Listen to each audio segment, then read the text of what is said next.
I'm Mk1 and welcome to this very brief video where I'll go through some of the parts I've just received. Been placing a fair few orders recently, especially with lockdown coming up, so I thought I would go through some of these purchases that I've just received and a lot of the parts that I've now got to put the engine in the car, as well as an absolute disaster that arrived in the post today. But I'll show you that in a second. So this is my Type 9 5-speed gearbox, which has been fully rebuilt, and I'll tell you all about that in a couple of seconds.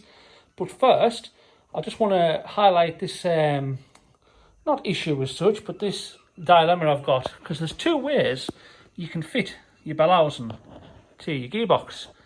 Obviously, originally, you would put bolts through from the backside of the bellows and through into the threaded sections in the box. That's how they were done originally, so they're bolted from inside. But another way is to bolt through from the backside of these lobes through into the threaded sections in the bellows. They're tapped to M10, and I was this morning planning on doing exactly that. I thought, yeah, I'll make it easier for releasing the gearbox, but I've come to get some bolts to slide through these holes. I've had to use Allen key headed bolts to come through from the back, and they don't seat very well due to the gearbox casing. When I've tried tightening them up, it doesn't pull the the bellows in square, so I'm not happy with that. So the solution is I'm going to basically bolt it up as it was originally. I think if you're gonna bolt it in from this side through, you've got to drill these threads out, and that's something I certainly don't want to do, because it's a perfect gearbox casing. Whereas to drill these out here, these need drilled out to 12 mil. It's only just over 100 quid for a bellows, but I would rather drill the bellows than drill the gearbox. So that's what I'm going to do now. I'm going to drill this bellows to 12 mil so I can slide the bolts through in the correct direction as they were done originally.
And that is all four of them drilled to 12 mil to accept the original bolts. So you've just seen that I've had to modify the bellows to fit the gearbox casing. That's now all done, and it marries up to the gearbox perfectly true, perfectly flat. When I tried doing it with the other method, as I was tightening the bolts up, it wasn't pulling the bellows tight into the gearbox casing. And I know what it needed. It needed me to drill out the holes in the gearbox casing to a larger size to allow for them bolts to get a little bit more room. And I wasn't prepared to do it. I've just spent quite a bit of money on this gearbox getting it refurbished. The bellows in itself costs, 130, 140 quid, something like that. The gearbox costs a lot more than that, and I'd much rather drill the bellows than drill the gearbox. Now, I know that drilling the gearbox would have meant that I could have removed the gearbox easier. I wouldn't have to take all the bellows and bolts out to remove the gearbox. I could have simply took the four out, slid the gearbox out, and I know that would have made it easier, but I just wasn't prepared to drill my gearbox. So I've ended up drilling the bellows, as you've just seen, and it now fits as it would have originally. Now, as you can see, they've done a lovely job of the rebuild. It looks better than it'll ever have looked. I don't think they'll have looked this good new. It selects all the gears perfectly well. 1 to 5 in reverse. I was trying to select reverse in the wrong location, and I was thinking, why is it not going in reverse? And it's because reverse is in the top left-hand corner, not the bottom right. Idiot.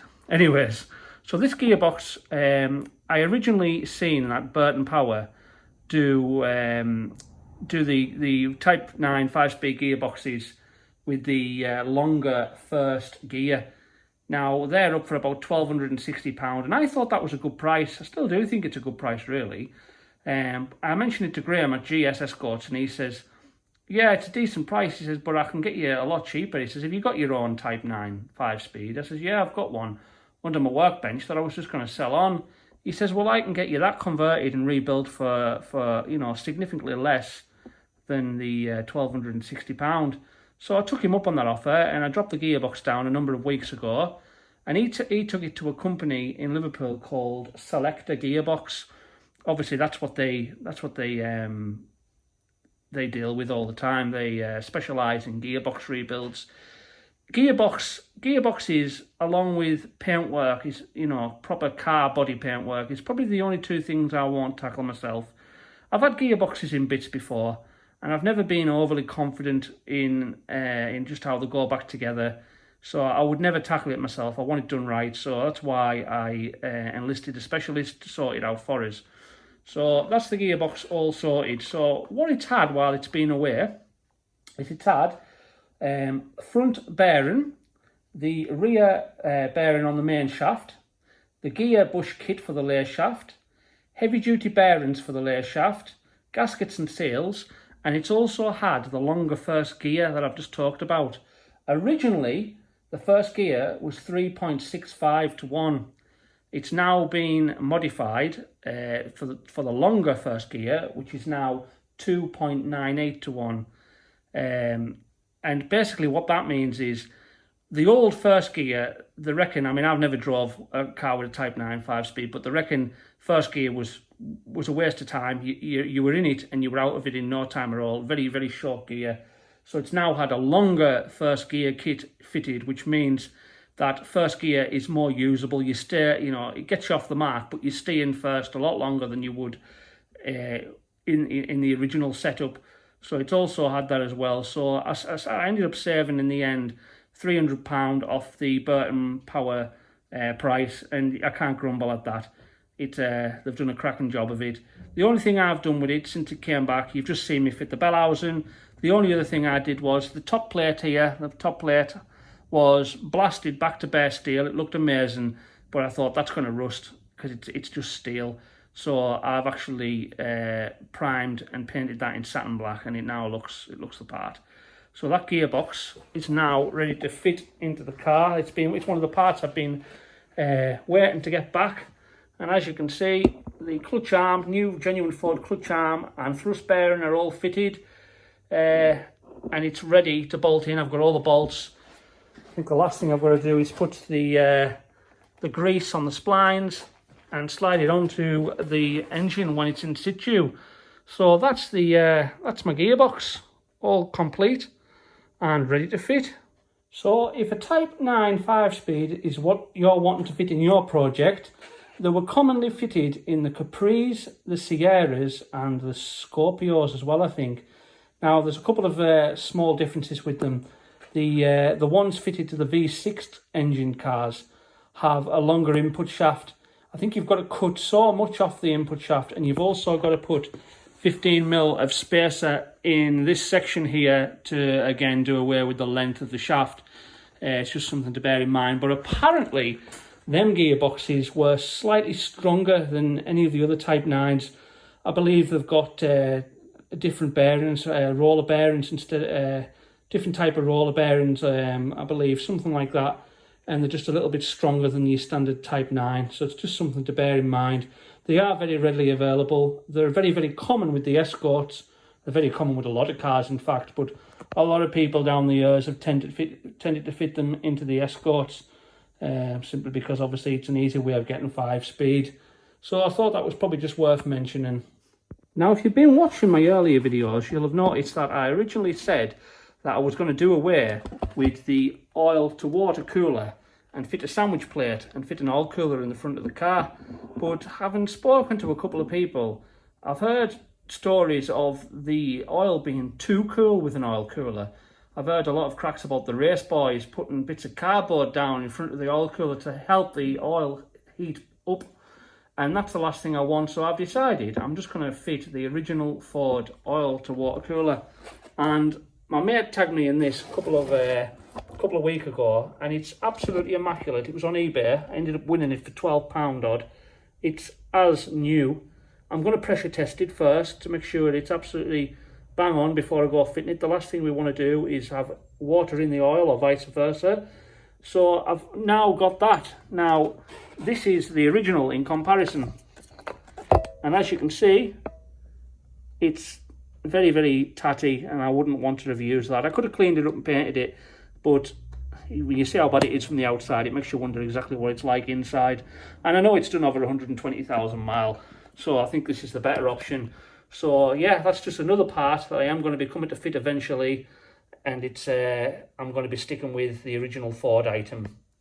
So in my next video, you'll see I've just picked up my cross member from powder coating, and I also picked up this at the same time. Now this is something I had with the car. This has been under my workbench for many years now, and what this is obviously you'll be able to tell the top section there, that's your anti-roll bar, but the big brackets at the bottom aren't a standard fitment.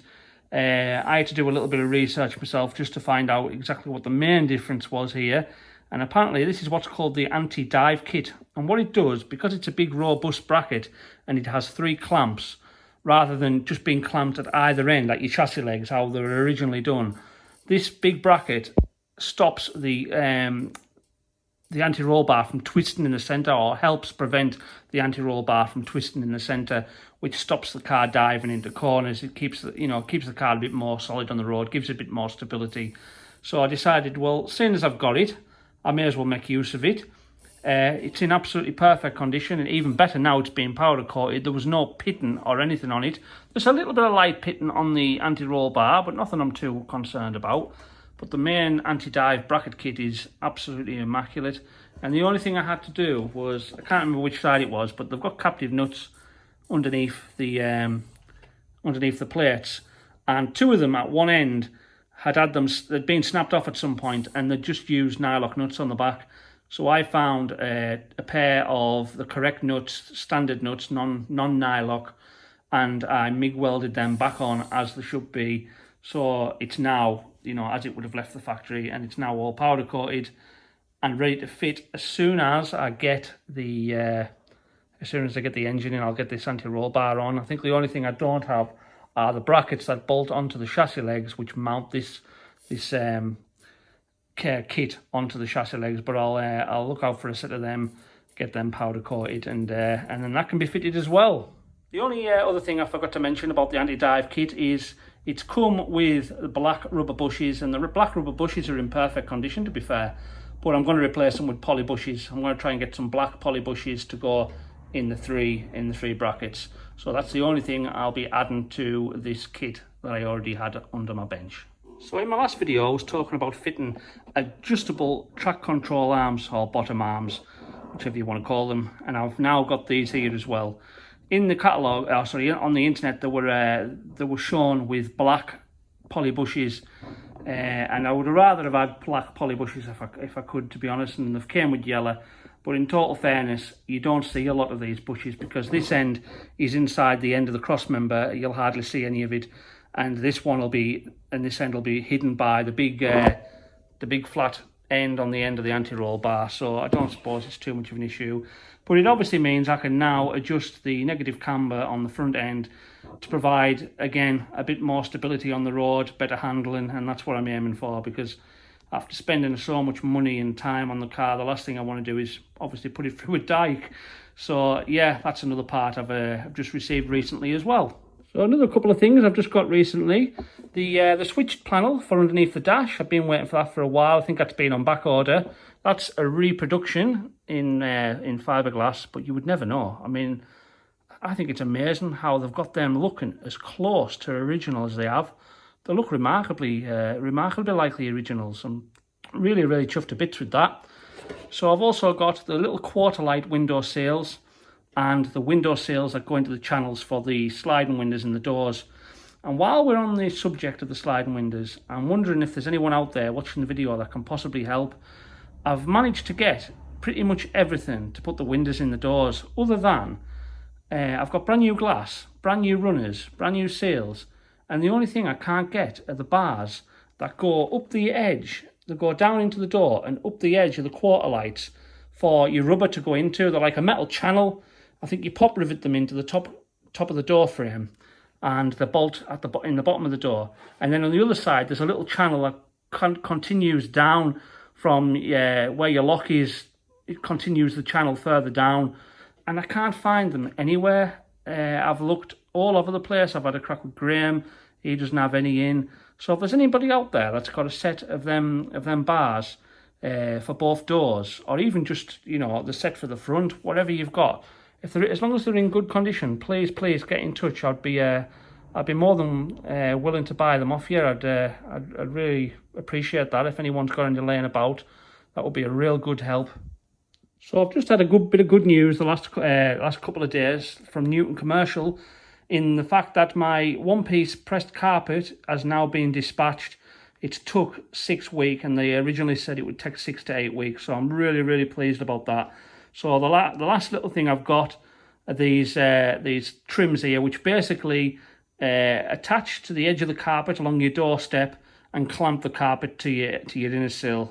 These are brand new from Graham at GS Escorts.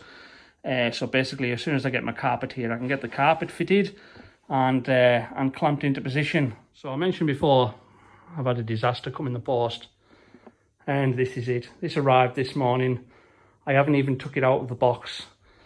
I ordered a heated front windscreen, which are fairly expensive, including delivery. I think this was £260, and I wasn't planning on fitting this until the weekend, but I thought, because of what it is, I'm just going to open it up and check that it's all right. And this is what I was greeted with. I'll try my best to get it on camera for you. That's how the windscreen arrived just after dinner today. I can honestly say, hand on heart, that I have not touched this windscreen. It hasn't come out the box. This is exactly how it came. Absolutely heartbreaking, because there's a lot of money's worth there, and that'll now have to go in the bin. I was really nervous about fitting that screen, to be honest, because of how much money's in it, and I haven't even got that far. I haven't even got to the stage of fitting it, and it's already smashed.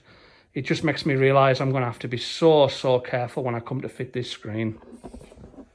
Well guys, I'm going to leave this video here, but watch out for the next video, where you'll definitely see the engine going in the car. I can guarantee the next video will be the engine going into the car, and I'm really excited about that. At the same time, I'm a little bit nervous, because when I modified the shell here to accept the engine and gearbox, I used my best mate's next door. He's got an ST170 already attached to a Type 9. Everything was there, and I used his engine and gearbox to set the car up, to set all the date and points. And I only realised afterwards that my mate's gearbox is the V6 type. Now the V6 gearbox has a longer input shaft, which means you have to fit 15mm of spaces between the gearbox and the bellows to compensate for the longer shaft, or to take up the longer shaft, which means that the selector hole will be further back 15mm. Mine doesn't have that 15mm of spaces, so it means the selector hole will be 15mm further forward. I'm really hoping it's not going to make that much of a major difference. 15mm at the end of the day isn't a great amount, but we'll see certainly in the next video if I'm lucky with that. So please remember to like and subscribe, especially if you want to see this engine going in the next episode. Thanks very much for watching guys, and I'll see you very shortly.